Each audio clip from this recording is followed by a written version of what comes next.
por Dios, está parado el proyecto minero más importante del país por una discusión que una banda de incapaces no ha podido resolver en los últimos años. Se resuelve en un día eso. Y el presidente tendría que convocar al embajador de China, al presidente de MMG, a los representantes de las comunidades, a Palacio de Gobierno, a sentarse ahí a resolver este problema. Mientras la agitación política continúa en el país y la incertidumbre, están ocurriendo cosas sumamente graves que requieren una respuesta y una solución urgente. Y estoy hablando en primer lugar del conflicto generado por la paralización del proyecto Las Bambas, uno de los más, si no el más importante proyecto minero del país, que además es un proyecto emblemático por una razón. En general, el problema que ha habido en algunos lugares del país, como Tía María, como el proyecto Conga, es la resistencia de las comunidades afectadas por la explotación minera a que ésta se desarrolle.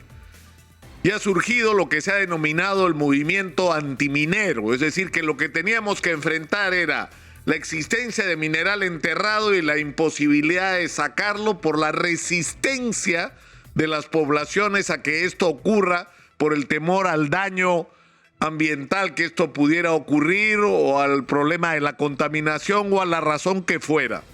Pero Las Bambas era emblemático porque en una asamblea histórica más de 3,000 comuneros decidieron no solo aprobar y respaldar el desarrollo del proyecto Las Bambas, no señor, decidieron entregar el territorio sobre el que habían habitado sus ancestros, sus tierras comunales, para que de esas tierras comunales se extraiga el mineral.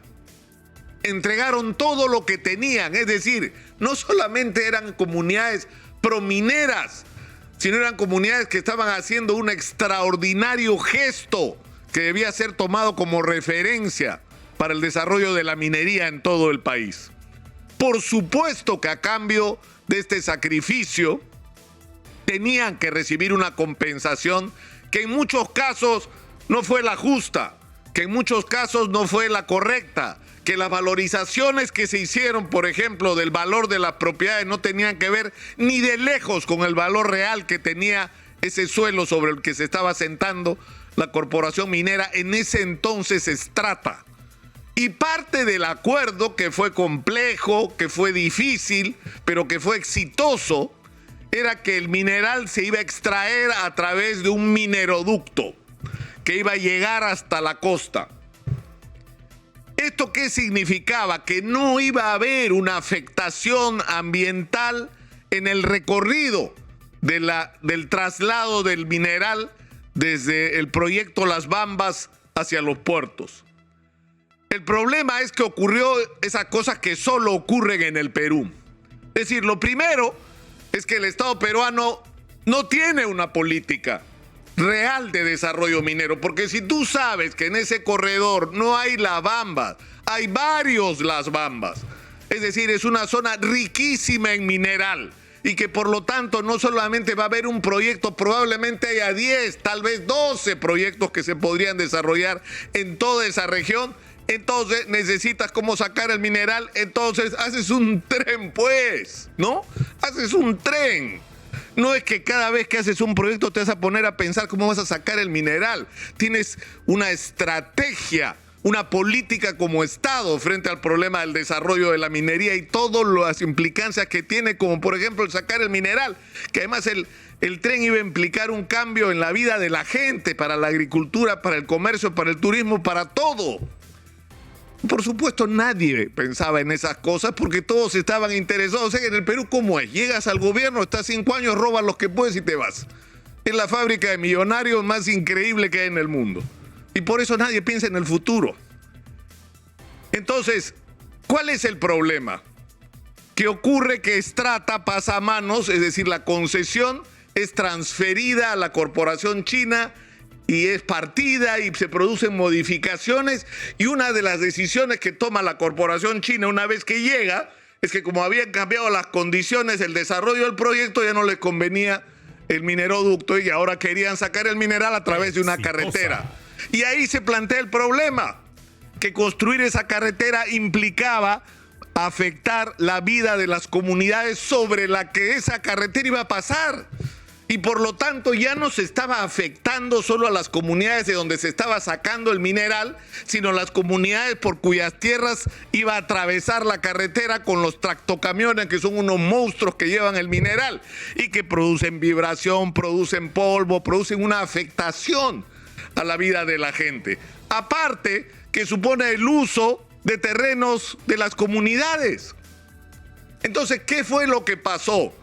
Que el gobierno del Perú, en vez de sentarse a discutir con la gente de MMG, con los nuevos afectados por el proyecto, para encontrar una solución y una compensación que resulte satisfactoria y que todos sientan que el desarrollo de la minería les favorece, es decir, si vamos a usar tractocamiones, ¿por qué nadie pensó desde el comienzo que los propios comuneros constituyan empresas que le presten servicio a MMG? Nadie pensó en eso. ¿Qué cosa hicieron? Declararon que la carretera que ya estaba funcionando era vía nacional para no tener que pagar compensaciones de ningún tipo. Es decir, fue la prepotencia. Y cuando la gente salió a reclamar, le metieron bala. Es decir, eso ha sido la política y la torpeza con la que se ha manejado este conflicto a lo largo de años y cuyas consecuencias estamos pagando hoy. Lo que está en discusión en Las Bambas es elemental, es algo que debería tener solución en 2 días de discusión sentados alrededor de una mesa, con personas con capacidad de decisión. ¿Qué están pidiendo las comunidades? Una compensación por el terreno, que es algo que se supone el Estado tiene que asumir porque lo que están haciendo es expropiar sus tierras. En segundo lugar, lo que están pidiendo es que alguien se haga cargo y responsable del mantenimiento de esas vías y que no se estén deteriorando y por lo tanto produciendo un perjuicio para la comunidad. Y en tercer lugar, que se permita que empresas comunales participen como prestadoras de servicio. Y la discusión es de qué tamaño es. Si son 30 camiones, si son 24, si son 12, si son 15, 25 camionetas, por Dios. Está parado el proyecto minero más importante del país por una discusión que una banda de incapaces no ha podido resolver en los últimos años. Se resuelve en un día eso. Y el presidente tendría que convocar al embajador de China, al presidente de MMG, a los representantes de las comunidades, a Palacio de Gobierno, a sentarse ahí a resolver este problema. Es increíble que estemos en esta situación. Sinceramente, es increíble e inaceptable por el impacto que está teniendo para no solamente la economía de la región, son miles de empleos los que se pierden cada día por la falta de operación de este proyecto. Es un perjuicio enorme desde el punto de vista del canon, de los impuestos, pero además es un enorme perjuicio para un país que lo que necesita es atraer la inversión minera, darle garantías a los inversionistas. Pero para eso el Estado tiene que actuar de una manera responsable y por supuesto las empresas también tienen que poner de su lado en flexibilizar sus posiciones para encontrar salidas razonables y convenientes para todos. Yo creo que esto es una urgencia nacional y esto es algo que tiene que ser una prioridad. El presidente tiene que dar un plazo de horas para resolver este tema. No hay tiempo para que esto se alargue días, semanas, meses. No, señor. Esto se tiene que resolver en horas, porque así de grave es la situación. Hablemos claro.